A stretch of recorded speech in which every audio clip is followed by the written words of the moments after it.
right, so we saw the Oscars last night, so I would go ahead and practice and, do what the actors do. Linda, you've been with the Please Subscribe show for 4 years and all your amazing talent and hard work. It's amazing to see it happen all the time, especially the scenes where you lie in bed and then maybe you get upset, but that's okay. I understand why, because you need your 20 hours of sleep or however long you sleep.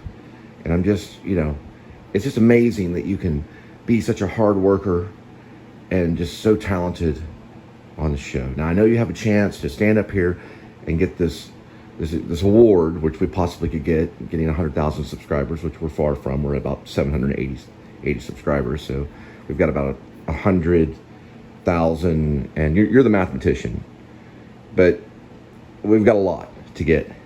But when that award comes and we receive it, I'm gonna etch your name in it, because you're one of the people that have helped me. All right, thanks a lot. Kitty, you being an actor on the Please Subscribe show and the hard work that you do and just the amount of sleep you get, it's just amazing.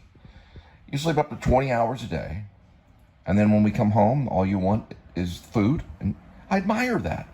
And then you go to the bowl and you eat your food, and it's just amazing to watch. And all the scenes that you've done where you run over there and eat it really quick and gobble it up. It's amazing the talent that you have as a cat on the Please Subscribe show. And one of these days, when we get our 100,000 subscriber reward and your little paw touches it, I'm going to put a little paw print on it and put your name, or your initials, which would be Edmund, Tuxedo, Scratchy Cassavetes. I added the scratchy part because you've scratched me. But I respect that. I respect you as a cat and as a player on the Please Subscribe show. If you're watching this, please subscribe.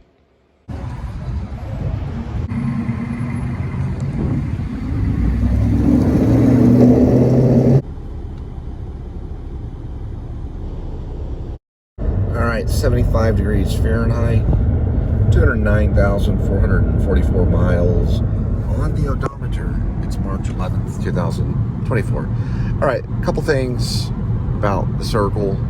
So, screenplay I'm working on right now. For one thing, I want to make it doable. So, the mask thing I figured out finally. So, I was like, how can I make this work? So, it starts off with Kitty. She's very special. She's mute. She doesn't speak. But she also has problems. When she does speak, she only speaks in tongues. So she basically doesn't have communication level when it comes to speaking. Only she speaks in tongues. And then she also, has these seizures every once in a while. Okay, we know that part. So then what happens is she ends up meeting this head kind of shady character that runs a refurbishing phone business. It's just like smartphone refurbishing. So we don't really get the time, but we know that it's during the smartphone age. We'll just put it that way. All right. So she meets him, and she meets him on, I don't know, Craigslist looking for a job or something. And he basically interviews her, and she has to put these codes in this phone so that it'll open so he can refurbish them. And he says he has a license and do all this stuff. And so she sits there and puts these numbers in the phone over and over again. And she only gets so many tries until the phone resets, kind of thing. Anyway, once they open, and then she's to give them over to him, and then, he gives her money or whatever. And then eventually Bird's phone gets taken, and he has a special tracker on it and tracks it into their kind of work life kind of thing. And so, then you realize that he's kind of shady at that point. But at the beginning, you don't know who he is. He seems like just a guy that just runs a phone refurbishing place. Those places that you see sometimes, they'll say they'll fix your phone. Well, this is like a private place, and it's in his own pad. you know, his own kind of household kind of thing. Now the cat is in there, and the cat does claw and stuff like that. So there's I don't know, there'll be some kind of thing with the cat. So that's all I have right now. I don't want to go into any more detail about anything else because I let those things be discovered. But I kind of like throw it out there, I let it sit for a few times, and then once a really good idea comes, then I write it down. And I did write down the refurbishing of the phone things. I think it's a good idea. It's a good excuse, it's a standard thing, possibly something that he could have made money from, and that's the character Hopperhead. He's the refurbisher. He refurbishes the phones. Kitty is basically, she's just been let go at like a pizzeria because she seized up too many times and they thought she acted too spazzy.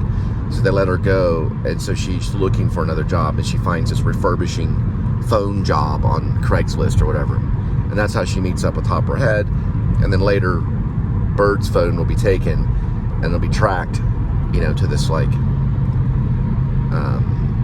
apartment. So we got that so far, and we'll see how far we get with everything else. And this little screenplay idea is brought to you by the red edition of Red Bull. It's watermelon. Now some specifics. So when Kitty works, what happens is she's given the phone, and it's either going to be like on pattern lockdown or like number lockdown. So if it's a number, then she'd guess the number by putting the number in and then writing it down and then putting a little mark saying it didn't go through. And then the other one would be like a pattern.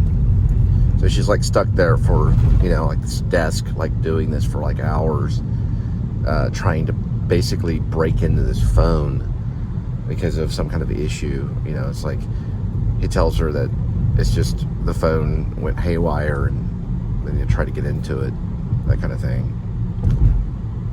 And then we'll talk about the following, all that stuff. I'll have to watch some of that because I want to see how these criminals are like represented in cinema, you know, kind of thing. Same with Blue Velvet, you know, with Frank Booth, things like that. Kind of like touch upon those things. All right, first delivery 682.9. All right, let's look at the chart.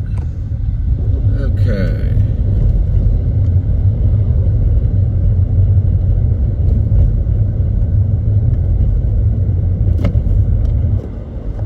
Okay, so we're gonna go ahead and clear that one. And that was yesterday. That's about right. I'd say that's about right. About what we used. About that amount. Maybe a little bit more. I'd say 19 to 25 or so. I'm trying to think. Okay, I know for sure Ben Kingsley talked to Cillian Murphy. But who was talking to De Niro? He looked pretty serious. Yeah, Forrest Whitaker talked to Coleman Domingo. Oh, yeah. Matthew McConaughey called Bradley Cooper a Renaissance man. All right, yeah, things are a little different at the Oscars now. It's kind of like, it's like free therapy. Yeah. Okay, so I was right about Oppenheimer. I did say a few times it would take everything. It didn't take everything, but it took a lot. Other things that I've been kind of thinking about, like Best Actors, of course, went to Cillian Murphy, so I'm re-looking at some of that performance. I could be wrong. I saw some more clips today, and some of it looks pretty intense. I was right about Robert Downey Jr. He played, I don't know, some character in Oppenheimer. Yeah, he did pretty good. Made a lot of faces at the Oscar, a lot of kind of funny faces and stuff like that. I thought that worked. Yeah, his accepted speech was a little, you know, a little smug. He was a little smug. He thanked his stylist, things like that. I haven't seen an accepted speech like that. Let's go ahead and look at go-karts, and we'll talk about what is her name? Her name is Divine. Oh man, I cannot think of her name. No, it's Divine something. Jordan or something like that. Looks like the go-karts are out and going some mini golf at Rockwood. Yeah, her name is like, I know it's Divine, and I think the word Jordan is in there. So that's all I can remember. But hers was pretty emotional. Made Paul Giamatti cry. Now I gotta think of who was talking to Paul Giamatti during the therapy session at the Oscars. That would have been these have been best supporting. There's the best supporting section. Man, that's what I've been thinking about today, because they changed that up. Okay, so anyway, we'll talk about it in a minute. Now, from now on, there is a new category in the Academy Awards of Motion Picture and Sciences for the Oscars, going from the 96th, from the 97th. So next year we'll see the first Oscar giving to casting director. Now, I like this idea. So a casting director can receive an Oscar, and that means that they cast the role correctly. They look the part, all that kind of stuff, and it worked out. Then they can receive a casting director Oscar. Okay, let's go back to Paul Giamatti. Who was talking to him? Supporting. So, cannot remember. I can't remember who's talking to De Niro, but I remember Ben Kingsley talking to Cillian Murphy. I remember that happening, which I thought was an interesting setup. It was kind of like black on black, so it was like Forrest Whitaker talking to Coleman Domingo, some other actor that won for Best Actor talking to Jeffrey Wright, and I cannot think of him either right now. Or maybe that wasn't. You know what? Maybe that was Ted Danson up there? I don't know. I remember people talking. They had like gray hair and it didn't look like them. Now Al Pacino comes out towards the end, or about the time Best Picture comes on. That's when I got back, so I didn't get to see. Look, I pushed pause on my thumbnail thing. So if the Roku, it's got a little flash drive. It only does 1 hour. So what happened was, by the time I got back, it recorded the last 10 minutes of the Oscar for Best Picture, and then some other thing that came on Channel 8 for like almost an hour. So I didn't get to see it. So next year I got to remember to own, I don't know if I said this last year, but to hit the pause button, at least I get a VCR or something, because I know I'm not going to get a DVR. I'm not going to go that far out. But DVRs are helpful for television. You just hit the button, or you can set the timer. Remember back in the day we had the VHS? Those VHS tapes, you get them for like 50 cents or $1. If you went to a garage sale, you get them for like 50 cents, whatever. You just pop that puppy in there, hit the little timer on there. I recorded like all the episodes inside the actor studio doing that. I'm sure a lot of other people do the same. They're Saturday Night Live, things like that. If someone was coming on Saturday Night Live, you just hit the little timer on the VHS. I'm thinking De Niro looked really serious, so he didn't get it. So Best Supporting ended up going to Robert Downey. We all knew that was going to happen. And then Divine Jordan, or whatever her name is, we knew that she would win. And boy, she was pretty emotional. I thought that was a pretty touching moment. And it shows Paul Giamatti, and he's got a tear running down. And he helped him. He helped her. I thought Paul Giamatti was going to walk up there and accept the award with her, but he helped her up there. Just being nice. That just shows cast camaraderie, how they form friendships on the cast, and whenever they're in a production, they form friendships. I would say it was kind of an emotional Oscar, more emotional than ever. There was a lot of emotion going on between the actors talking to the other actors, and whoever came up with that design was pretty interesting, because usually they just show clips. You get to see that little 3-minute clip of the movie. That's one thing that really makes you want to go out and rent the movie.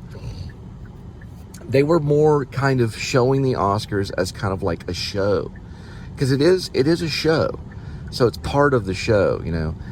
So Jodie Foster did not win, and that went to Divine. And then for Best Actress, it looks like that went to is it Emily Blunt from Poor Things, which I didn't think she was going to get. I thought it was going to be Lily Gladstone getting Best Actress, but I was wrong.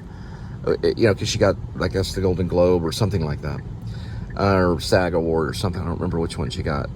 But Emily Blunt, I guess, took it for Poor Things, and so a lot of people were talking about Poor Things. So American Fiction did win for, I guess, adapted, and then the original went to Anatomy of a Fall, and they were from France. I saw their interview, and it was mostly done like in French. Like a lot of their, their answers and stuff like that was all done in French. And then they would just translate it to English. I thought, I figured Anatomy of a Fall was going to win for Best original. Now, I have not seen any of these. I've only seen the trailers, and I've only seen interviews. But I do plan to watch. There's a mural right there. I do plan to watch it when everything hits Redbox. So it's usually by summertime. You see a lot of them, and you spend that $2 at Redbox, and you get to. Looks like they're doing a production at the Rose. You know, you spend the $2 and you get to watch it. Anyway, we'll talk about it later. Now, for notes, we're gonna go through notes for the circle. Some things that have come to my mind. I also take notes on this show, so sorry. You're kind of watching some notes. Now these notes are important because if you forget, you can't go back and recall it.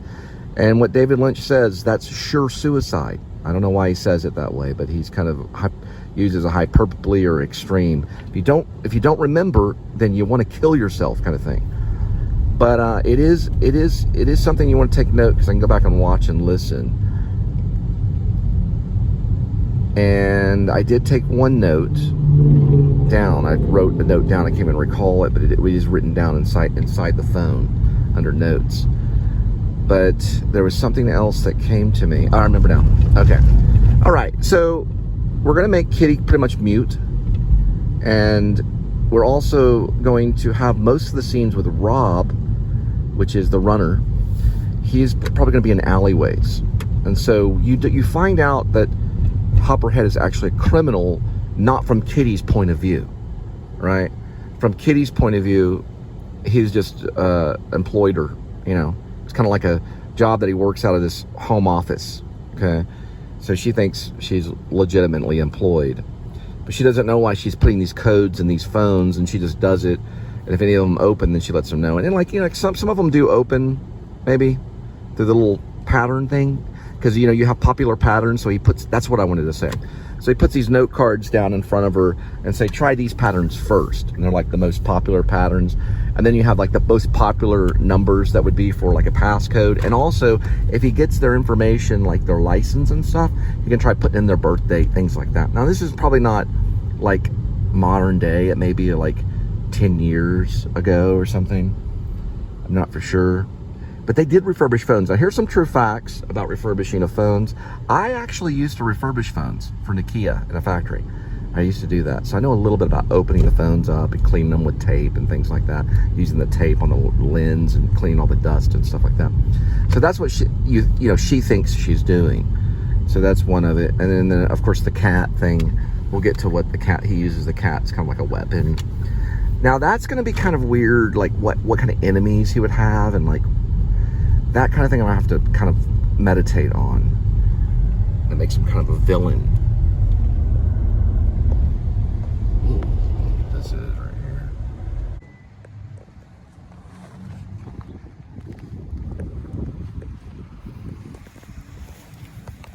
This truck is going to leave it on the black chair.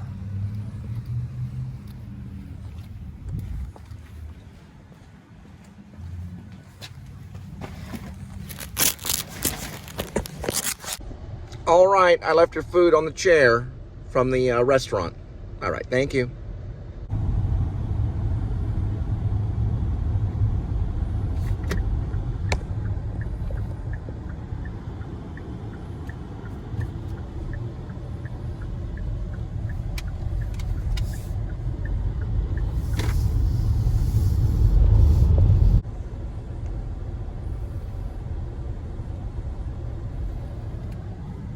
There's the new ISIS marquee on the side right there.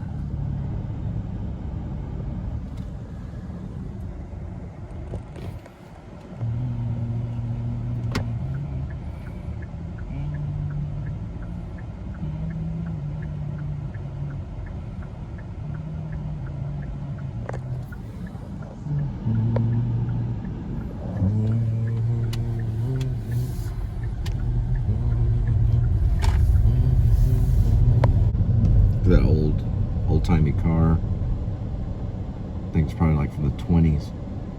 Or that's a go-kart. I can't tell.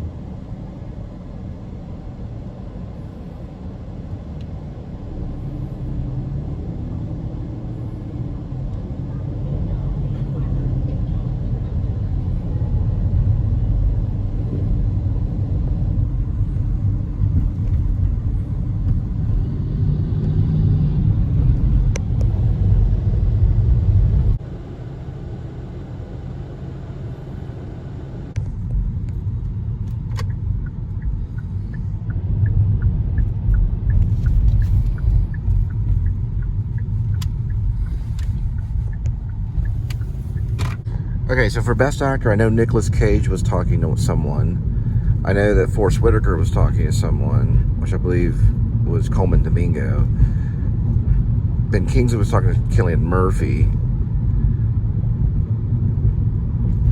And Matthew McConaughey was talking to Bradley Cooper. And then there was another one I didn't recognize that was talking to Jeffrey Wright, I think. But I don't think it was Ted Danson for him. I may get him mixed up with Nicolas Cage. But I cannot think of which one was talking. But Best Supporting, there were different ones for Best Supporting. So they're Best Supporting Actors out there. Yeah, now it's hitting me. Yeah, because I think the dude from 3 Billboards or whatever, can't think of his name either, Best Supporting. He was a dude that was in Choke. He looked very different. Yeah, he's Sam Waterston or something like that. Yeah, he was talking for the Best Supporting. I have to go back and watch that. It was very interesting how they did it, how they laid it out. So they didn't show clips. Instead, they just kind of talked to them about their career and stuff. And about, kind of like giving them a inspirational speech. 628, 7, 2.6.